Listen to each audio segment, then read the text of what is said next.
I rise here to oppose this motion because of the war that the Modi government has declared on the poor and on the livelihoods of the people. I rise against the motion because of the war that it has declared on minorities, on truth, on decency, on civility, on democracy and the rule of law. I rise against the motion because of the war that this government has declared on science and history. And I rise because of the war that it has declared on all our independent regulatory institutions. Let's start with the war on livelihoods and the poor. Palki said that India's economy is doing very well, that unemployment has gone down. Well, the National Statistical Commission in 2018, which is the body which does this, is the government body which does this survey of jobs and livelihoods, when it did its survey in 2018, it found that unemployment rates had gone up to 6.2%, which was unprecedented for the last more than 40 years. It was stopped from publishing that report. That report was allowed to be published only after the 2019 elections were over, causing two of the two independent members of the National Statistical Commission to resign. After that, the government has not even been doing a survey of unemployment rates. It's only an independent organization called the Center for Monitoring the Indian Economy which does that. And very recently, in April 23, it found that the unemployment rate in India had risen to 8.3%, again the highest ever. And this is despite the fact that the labor participation rate in India has come down dramatically because a very large number of people have just out of frustration stopped looking for jobs. It's not that they don't want jobs, but they have stopped looking for jobs because of the state of the economy. The hunger index, Mr. Dhawale also pointed out, is now India on the hunger index globally is number 107 out of 121 countries, below Pakistan, below Bangladesh, below Sri Lanka, below all the neighboring South Asian countries, and below many African countries. Ms. Palki said that economy is doing very well, the poor are doing very well. This is a clear index of how the poor are doing. The annual incomes of the poorest 20% people of India plunged in 2021 by 53% compared to 2015-2016. In 5 years of the Modi regime, the annual incomes of the poorest 20% plunged 53%. Now, if in this situation, if the GDP is growing, and if it is going to fill only the coffers of people, cronies like Ambani, Adani, what good does it do to the people, to the vast majority of the people?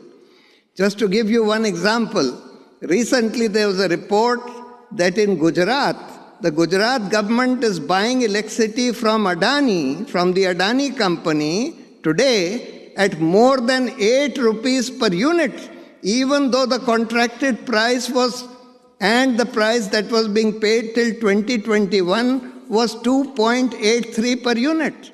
That means tens of thousands of crores excess payments are being made to Adani while pauperizing the state of Gujarat and its people.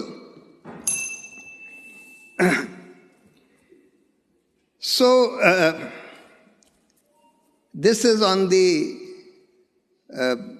issue of employment and livelihoods and poverty. She said that corruption has been reduced. Now, the anti-corruption institution for which the anti-corruption movement came, the Lokpal, has been just destroyed. Nobody, first they didn't make the Lokpal for 4 years. We had to approach the Supreme Court again and again. On the Supreme Court's prodding, the Lokpal had to be made.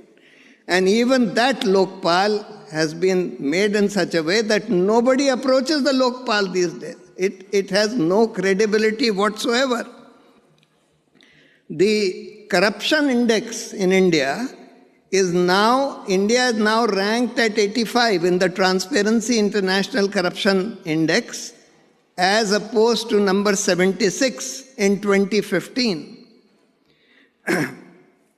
Apart from that, there is a war that has been declared on minorities, on truth and decency, on civility, on rule of law, and on democracy. Every day we see lynchings being reported in the media. People, especially minorities, are being beaten up and killed on the streets, sometimes on the ground of beef, sometimes as what is called love jihad, just because a Hindu girl is friendly with a Muslim boy, or just for no reason at all, just because the person is a Muslim. Every day you see reports of Muslims being beaten up just on the streets, shredding the rule of law, and the police just stands by without doing anything about it. There are encounter killings which are being celebrated by state governments. There was this, even though he may have been a criminal, a gentleman called Atiq Ahmed. He was shot in cold blood, virtually in broad daylight, in the gaze of the entire media, and the mainstream media and the chief minister of UP was celebrating, which was something which was clearly a fake encounter, and this has become the order of the day. This is just one example. There are bulldozers which are being used to demolish the houses of people who are accused of some crime. Firstly, they have not been proved to have committed any crime. Secondly, even if they had been proved to have committed a crime, bulldozing their house is not something that you can do. You can't punish their families for a crime that they have committed. And therefore, the rule of law is being demolished under these bulldozers. Arrests of activists, political activists, journalists, human rights activists have become the order of the day on fake trumped-up charges. In the Bhima Koregaon case, some of our finest human rights activists have been put in jail on the basis of clearly fabricated evidence which has been proved to be fabricated, that is, emails inserted into their emails by using this software snooping device called Pegasus. And yet, for 6 years, more than 5 years, they have been languishing in jail without bail, without even the trial having started. And this has become the state of liberty of people in the country today. Fake news is being spread rampantly through something called the IT cell, which, as Swati Chaturvedi, a celebrated journalist, had written in her book called I Am a Troll, is being run by no other than the Prime Minister himself, which just propagates all kinds of fake news, hateful news, etc. The media, in the Press Freedom Index, we were told India has slid down to 150 position out of 161, the lowest that it has ever been, and it has been constantly sliding under the Modi regime. The entire mainstream media has been brought to heel by the government and made an instrument of their propaganda by use of various techniques, inducements by way of advertisements, use of investigative agencies to browbeat them, and various other instruments which have been used to make them an instrument of the government's propaganda. And they have been just day and night spewing hate, spreading disinformation, etc. Every evening, if you watch the evening news, it's just hate and trying to divert attention from the real news by pushing these kind of hateful communal stories. There is a war that has been declared on science. Today, can you imagine? The periodic table has been taken off the textbooks of schools. The Darwin's theory of evolution has been taken off the textbooks. It's not surprising, because where you have the Prime Minister who spouts such scientific nonsense that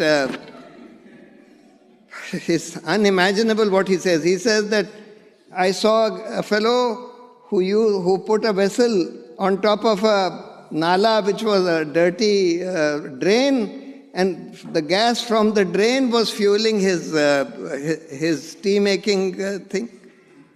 He says that there is no climate change. People have started feeling warmer because their bodies cannot bear it.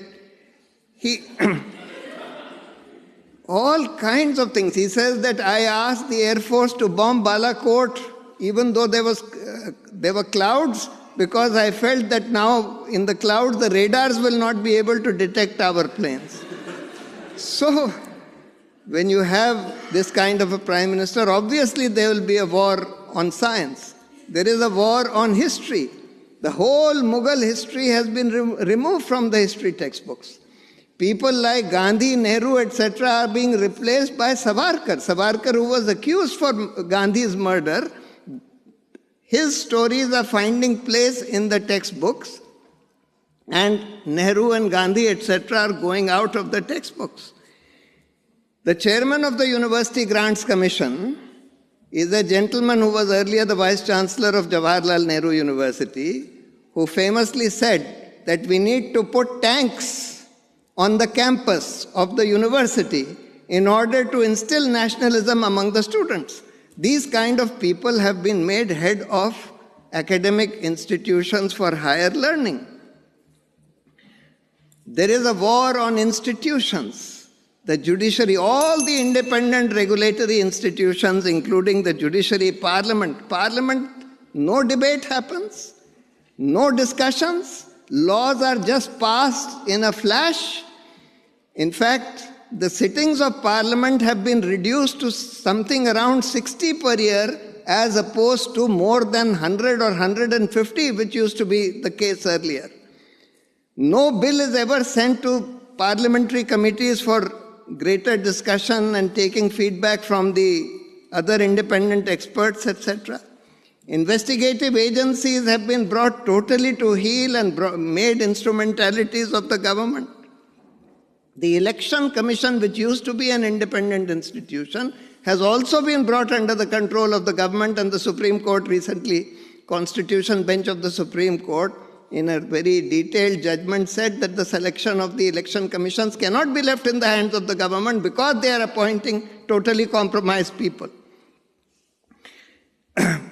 All other institutions, the CAG, the NHRC, the Law Commission, everything, all these independent institutions, their independence has been compromised.